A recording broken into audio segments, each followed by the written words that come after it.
Hi,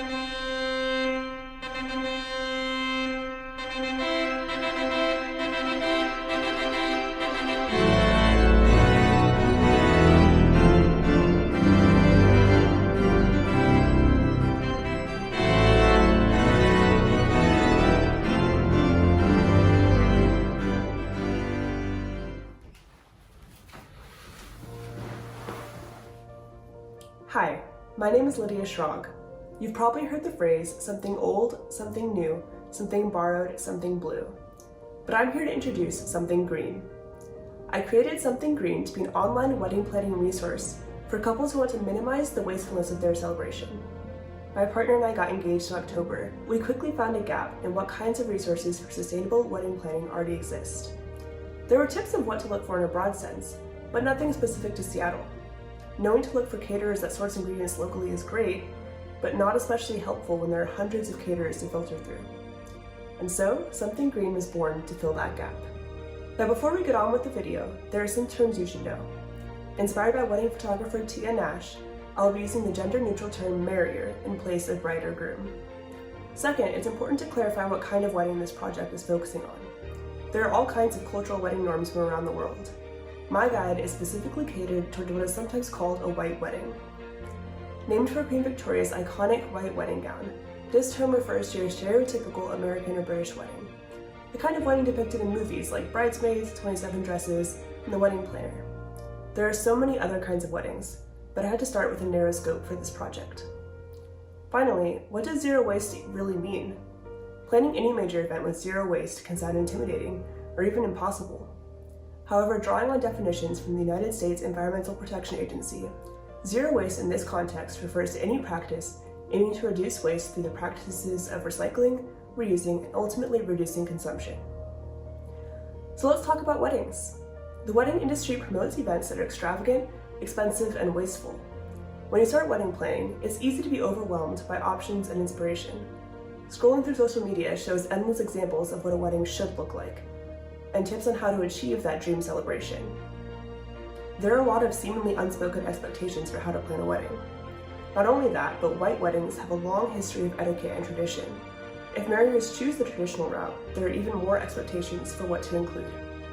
Common elements include specific kinds of formal wear, like a white dress and tux, a wedding party of bridesmaids and groomsmen who are also formally outfitted, intricate flowers, beautiful paper invitations, a fancy meal, and a cohesive aesthetic as weddings have become more and more about getting great photos. It's a lot to handle as you're planning a wedding. In a Canadian research study conducted by D.H. Curry, marriers spoke about how they intended to keep things small and non-traditional, but were swept up in the wedding process and ended up with a large, extravagant event. Part of the goal of Something Green is to cut through the information overload and help cut down on excessive consumption. Many of the wedding elements I mentioned result in solid waste or harmful environmental impact. Leftover food is often thrown away. Floral foam used in flower design is plastic and hazardous when broken down into dust particles. Wedding garments are often only worn once, and hundreds of paper elements are thrown away at the end of the event. There's surprisingly little data on the subject, but one study showed that the average wedding produces over 400 pounds of solid waste. That's a lot for an event that typically lasts less than 10 hours. Globally, garbage is a huge problem. As population and urbanization increases, so does the amount of stuff we produce. Everything created has to end up somewhere. And while there are some ways of dealing with garbage, like recycling, burying, or burning, it still has a massive environmental impact. Reducing wedding waste is one small way to stop contributing to global harm. Let's say you know how wasteful weddings can be, and you're motivated to plan a zero-waste wedding. What's your next step? If you're me, that step is Googling "Plan a Sustainable Wedding." You'll find answers. There are tons of blogs with tips and tricks for cutting back on waste, and a lot of them have helpful information. But they're written for a broad audience. Their tips are generic. I'm thankful these resources exist, but I wanted to take it a step further. I wanted something easy to use with specific connections to the Seattle area, where I happen to be planning a wedding. Something Green takes that extra step. I found local sustainable vendors, nearby flower farms, which thrift stores with the highest likelihood of carrying formal wear. I did that work so other marriers wouldn't have to wade through the muck of Google searching and site visits. Another thing that makes Something Green stand apart from other guides is having options at varying levels of sustainability. As great as it would be if everyone chose the most sustainable options, and created absolutely zero waste at their wedding, I recognize it's not going to be realistic for everyone. There are very real constraints of family pressures, budget, and how much time you have available. Not everyone has the time or capacity for more involved zero waste initiatives. However, any step towards sustainability helps. I want to offer options that feel attainable. To do that, I decided to make a website. Good design is an important tool for creating a successful website. An intentional, inviting aesthetic makes a notable difference in how people engage with the site, so it was really important for me to have a cohesive style that communicated the values of my brand. I started the design process with these values in mind: sustainability, nature, and romance. It is a wedding planning guide after all. For my first iteration of a brand guide, I chose colors that felt light and pleasant. I wanted my standout font to be slightly funky, but classy enough to feel like it could work for a wedding. I also put together some logo options. Like most first iterations, that's not where my design work stopped. My final branding is inspired by pictures I curated on Pinterest. The colors are a bit more subtle, more browns instead of spring pastels. I landed on a more earthy and slightly vintage feel to call back to themes of nature and reuse. I kept the funky fonts, but refined them a bit. This design process has been one of my favorite parts of this project. In lieu of simply linking the website, I want to give you all a taste of something green content.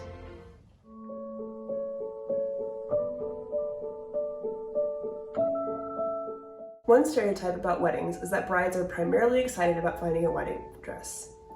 While that's definitely not true for all, or even most people, I was eagerly anticipating this moment. After years of watching the TLC show Say Yes to the Dress, I hoped to find sustainable options that still offered an exciting experience for the wedding dress shopper. You can always try your luck at thrift and vintage stores, but I found 2 shops specifically for wedding dresses that are great options for the zero waste marrier. Brides for a Cause is a bridal shop with a Seattle location that offers pre-owned dresses at discounted prices. If you book an appointment here, you'll have a chance to browse hundreds of gowns and try on as many as you'd like. In addition to recycling dresses, they're raising money to donate to charitable causes. Right around the corner, you'll find Sky Bridal. Most of the dresses at Sky are sample dresses from other bridal shops or previously owned dresses, both of which are offered at discounted prices. The atmosphere in Sky is a little more polished than at Brides for a Cause. Each bride is paired with a consultant who guides them through an experience more similar to Say Yes to the Dress. This is where I found my wedding dress. Well, this segment of the website focuses on finding a wedding dress, but offering options for the rest of the wedding garments will be a great way to expand the project.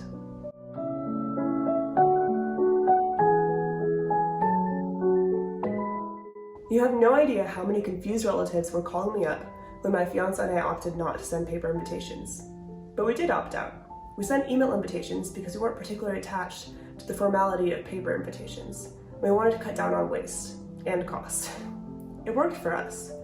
But even if a couple does care about the sentimentality and tradition of formal invitations, there are more sustainable options. Paperless Post is a company that puts together really beautiful evites and makes it easy to track RCPs or send additional messages. Flower Seed Paper is a Seattle-based Etsy shop that sells plantable stationery. That way, every paper product you use can be reborn as wildflowers. Words with Heart is another organization that sells printed invitations with a purpose. Their products are made with recycled paper, green printing technologies, and a portion of their proceeds goes towards funding education for girls. A decision as small as how you invite folks to your wedding could have huge impacts worldwide.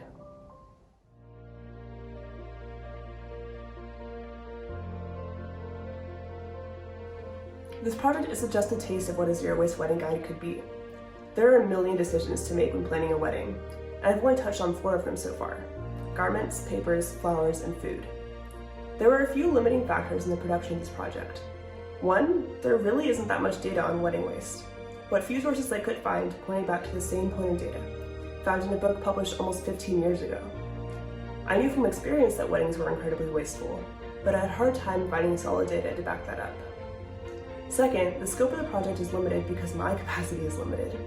I'm just one person juggling this project along with other coursework, a job, relationships, which took considerable effort to maintain in a world with COVID, my own wedding planning, and mental illness. I hope this is a project I continue to build on after graduation, because I really do believe it matters.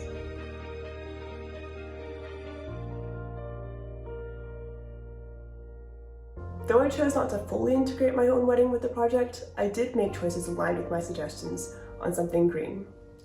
We opted for email invitations instead of paper. We asked our wedding party to find their garments secondhand.